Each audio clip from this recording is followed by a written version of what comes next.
Vamos con la palabra del Señor. Le he puesto como título a esta predicación: la fe recompensada. La fe recompensada. Vamos a posicionarnos ahí en el Evangelio de Marcos, en el capítulo 7. Marcos capítulo 7, desde el 24 en adelante, vamos a posicionarnos ahí.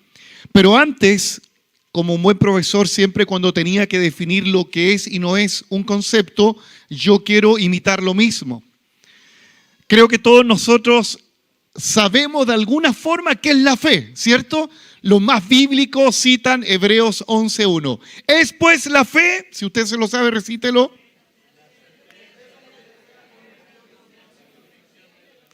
Sí, ¿cierto? Es pues la fe la certeza de lo que se espera, la convicción de lo que no se ve.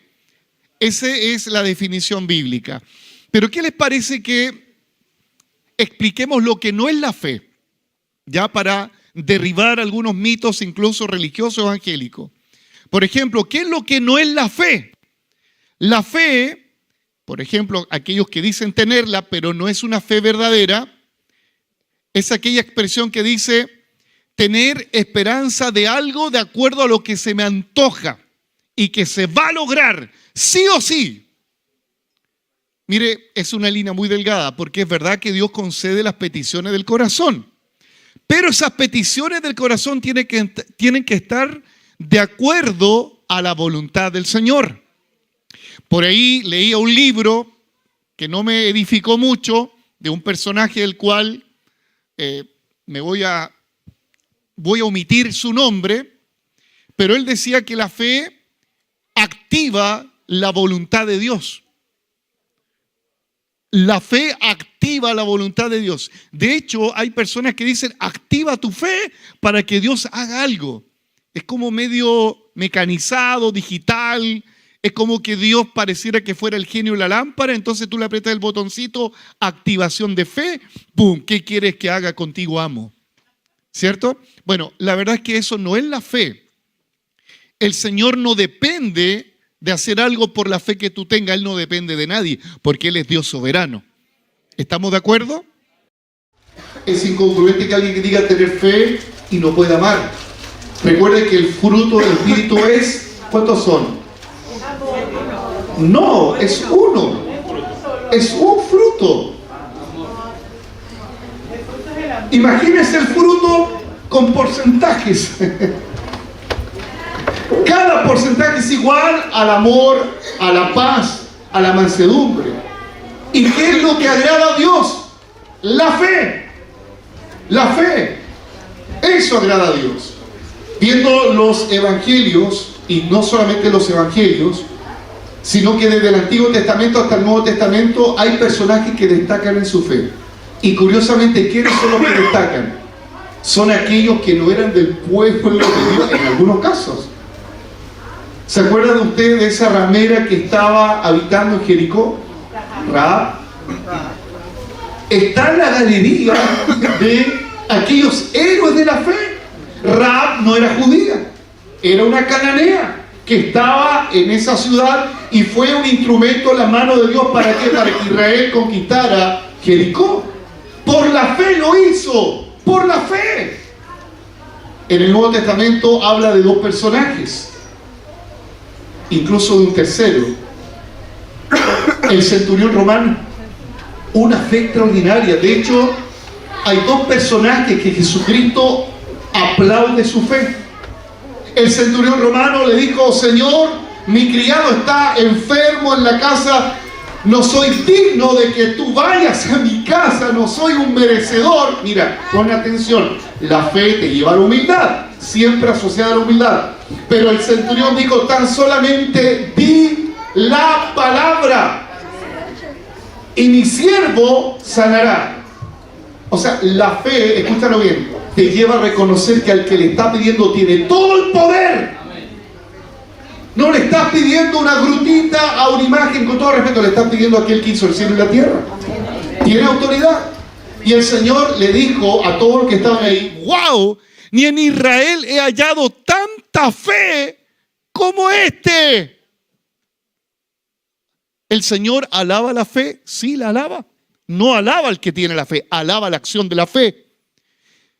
Hay otro personaje que también era centurión romano, Cornelio. Este hombre, ¿sabe lo que hacía? Hacía lo que cualquier judío tendría que haber hecho, pero este lo hacía de corazón. Dice que él ofrendaba, daba limosna, ayunaba, oraba. ¿Y por qué lo hacía? Por la fe. Y Dios, escúchalo bien, recompensó la fe de Rahab, recompensó la fe del centurión romano, el siervo fue sanado. El Señor recompensó la fe de este hombre que está en el libro de los Hechos, Cornelio, capítulo 10. ¿Cuál fue la recompensa? Vino un derramamiento del Espíritu Santo sobre esa casa y todos los que estaban ahí fueron bautizados con el Espíritu Santo. ¿Cuál fue la plataforma anterior? La fe. O sea, alguien quiere ser lleno del Espíritu Santo, tenga fe. Por la fe. Y hoy quiero posicionarme acá en este episodio que está ahí en el Evangelio de Marcos, capítulo 7. Es respecto a la fe de una mujer sirofenicia. ¿Quién fue esta mujer? Una mujer común y corriente que tenía un origen pagano. Esta mujer, dice el Evangelio de Mateo, era cananea. Cananea, imagínense, todo el paganismo en la influencia donde ella residía. Pero también era griega, dice el Evangelio de Mateo, y Marco lo ratifica. Era griega. ¿Qué entiende usted por una persona que es griega o que tiene una cultura griega? Que es de mucho intelectualismo, mucha reflexión, mucha filosofía. Y además, como decía en el campo un guasito, a peor, tenía todo el misticismo del paganismo. O sea, imagínate qué sincretismo más peligroso. Pero aún así, esta mujer dice que oyó de Jesús. Quiero decirle lo siguiente, la fe no tiene monopolio. La fe no es del monopolio de los evangélicos. La fe es un don que Dios da a quien Él le place. No hay religión que diga, esta es la fe verdadera. No hay ninguna religión. Solamente hay personas que han nacido de nuevo por causa de esa fe. Quiero que me acompañe ahí al Evangelio de Marcos, capítulo 7. Dice el versículo 24, levantándose de allí, se fue a la región de Tiro y de Sidón y entrando en una casa no quiso que nadie lo supiese, pero no pudo esconderse, porque una mujer sirofenicia cuya hija tenía un espíritu inmundo, luego que oyó de él, vino y se postró a sus pies. La mujer era griega, sirofenicia de nación, y le rogaba que echase fuera de su hija al demonio. Esta mujer estaba desesperada. Esta mujer lo más probable es que acudió a los importantes médicos y también acudió a los importantes brujos. Pero escuchó de Jesús. Escuchó de Jesús. Sigo leyendo. Versículo 25. Dice que vino, se postró a sus pies. La mujer era griega, sirofenicia de nación, y le rogaba que echase fuera de su hija el demonio. Pero Jesús le dijo, deja primero que sacien los hijos, que se sacien los hijos, porque no está bien tomar el pan de los hijos y echarlo a los perrillos. Si usted lee esto por primera vez, ¿usted qué piensa de Jesús? ¿Qué piensa en una lectura así sin ser tan espiritual? Que el Señor está haciendo una discriminación, ¿cierto? O que el Señor está siendo hostil con esta mujer, ¿cierto? Porque imagínate que alguien venga acá, no sé cómo explicarlo para no discriminar, porque estamos en una conexión pública, venga cualquier persona que no, hermano, es peor que mundano, ya no se imagínese alguien peor que mundano. Venga acá y me diga, pastor, ¿puede orar por mí para sanar? Y yo le dijera, ¿sabes qué? Tengo en la lista en primer lugar a los hermanos de nuestra iglesia.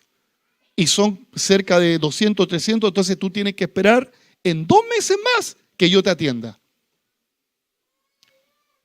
¿Qué pensaría ese hombre, ese joven, que viene todo roñoso, satánico, que viene con una cruz así? ¿Qué pensaría que yo le dijera eso? Me demandaría, pondría una constancia, discriminación, ¿cierto? Pero el Señor tiene esta forma hostil, entre comillas, ¿para qué? Para provocar en ella una reacción. No es que el Señor hizo una discriminación, el Señor probó la fe de esta mujer. Muchas veces nosotros pensamos que somos discriminados o somos, no sé, reprimidos o reprendidos y no vemos que es el Señor tratando de observar cuál es tu conducta. Amado hermano, ¿usted sabía lo que Dios prueba? Son 2 cosas. ¿Qué es lo que Dios prueba de sus hijos? Él prueba el corazón y Él prueba la fe. Nada más. Nada más. Dios prueba el corazón y prueba la fe. Cuando Israel fue al desierto, ¿qué es lo que dice el texto? Dice que Dios los llevó al desierto para probar lo que había en su corazón. Y Santiago dice que la fe que el Señor nos pone en esa prueba es también para probar nuestra fe. Entonces, sigo la lectura. Respondiendo ella, versículo 28, le dijo: sí, Señor, pero aún los perrillos debajo de la mesa comen de las migajas de los hijos.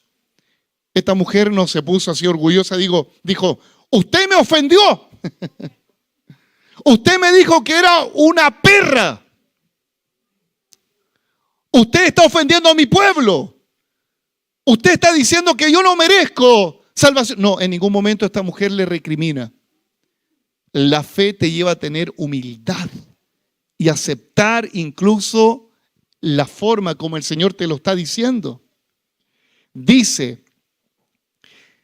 aún los perrillos comen debajo de la mesa, de la migaja de los hijos. Entonces le dijo: por esta palabra, ve, el demonio ha salido de tu hija. Y cuando llegó ella a su casa, halló que el demonio había salido y a la hija acostada en la cama estaba en toda su lucidez. ¿Qué es lo que observo acá? Que el Señor recompensa una gran fe. ¿Escuchó bien? Dios, para mí esto es una gran fe. Una gran fe. Que Dios te diga no. Que Dios te diga no. ¿Cuál es tu reacción de un niño caprichoso que se taima? No voy, no sigo más. Porque Dios te dijo no. O persiste y persiste aunque todo se desmorone y avanzas contra corriente esperando que Dios haga lo que le estás pidiendo. Por eso en esta hora quiero hablar acerca de 12 acciones de las cuales Dios quiere que tú tengas. Y entre paréntesis quiero decirle lo siguiente: la fe no resuelve el pasado. La fe no resuelve el pasado. ¿Sabe lo que hace la fe? La fe te restaura el presente y te da esperanza en el futuro. ¿Escuchó bien?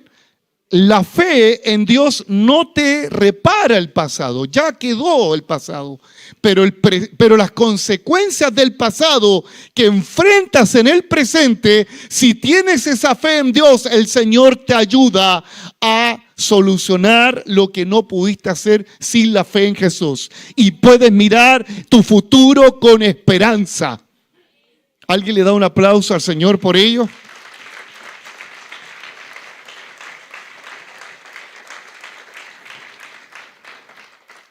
Esta gran fe que te llevará a resolver el tema presente y mirar con futuro, el futuro con esperanza, tiene que ver primero con aplicar una búsqueda persistente.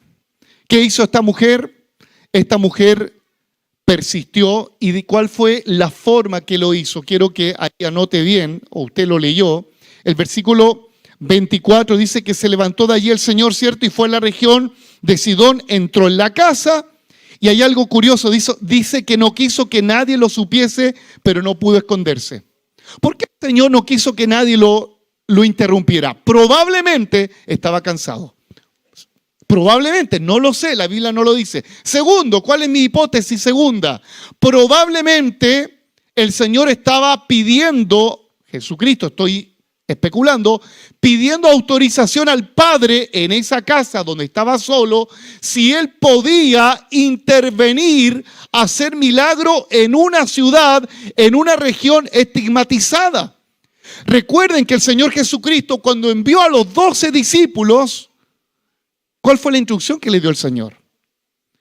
Ahí en Mateo capítulo 10, versículo 12, dice, envió a los 12 y le dio instrucciones diciendo, por camino de gentiles no vayan, y en ciudades samaritanos no entren, sino id antes a las ovejas perdidas de la casa de Israel. Entonces, como el Señor no puede contradecirse, ¿qué es lo que hace el Señor?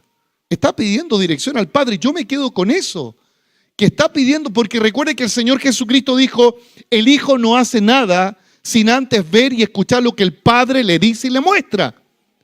Pero dice que no pudo esconderse, no pudo estar escondido. ¿Y por qué no pudo esconderse? Porque la fama de Jesús había cruzado la frontera de Jerusalén. Recuerde que los evangelios dicen que la fama del Señor Jesucristo se estableció no solamente en Palestina, sino que fuera de las regiones. Entonces, cuando el Señor llega a esa ciudad, el correo comenzó a funcionar y diciendo, el Señor está acá en Tiro y en Sidón. Y algunos decían probablemente, pero ¿cómo en Tiro y en Sidón? Si es una ciudad estigmatizada. Usted sabía que para el judío escuchar Tiro y Sidón era como escuchar casi Sodoma y Gomorra. ¿Sabían ustedes que el profeta Ezequiel, en el capítulo 28, cuando habla y tipifica al diablo, ¿con quién lo compara? Con el príncipe de Tiro. O sea, imagínate el Señor estando en Tiro y en Sidón, estaba como en el infierno terrenal. O sea, ¿qué es lo que veo acá? Que es el Señor, escúchalo bien, quien tiene la iniciativa de ir al lugar más escabroso. Es el Señor quien se levantó, dice el versículo ahí, el versículo 24, se levantó de allí. ¿Y de dónde se levantó? Si tú lees el contexto, los versículos anteriores, el Señor estaba en Jerusalén, estaba discutiendo con los escribas, con los fariseos. ¿Y de qué discutían? Ellos le exigían a Jesús y a los discípulos que tenían que cumplir los mandamientos humanos. Pero el Señor les dice, ustedes invalidan los mandamientos del Señor por guardar vuestras tradiciones. Y ellos peleaban con el Señor en los versículos anteriores y le decían, es que tus discípulos comen con las manos sucias. Y el Señor les dice, lo que contamina al hombre no es lo que entra, sino lo que sale. Atención con esto. ¿Qué es lo que contamina al hombre? No lo que entra, lo que sale. Y el Señor inmediatamente dice en los versículos anteriores, este pueblo de labios me honra, de labios cantan, de labios me adoran, pero su corazón está lejos de mí, dice el Señor. Y dice que después de esa discusión con sus compatriotas judíos, esa discusión que tuvo con los sacerdotes que alababan a Jehová supuestamente, de allí se levanta el Señor y va a Tiro y a Sidón. ¿Sabe lo que yo veo acá? El Espíritu Santo está guiando al Señor a ir a los lugares que religiosamente nadie iría, que socialmente nadie iría, para traer salvación a una mujer y a la hija de esta mujer, y a través de ella viniera la salvación a los habitantes de Tiro y de Sidón.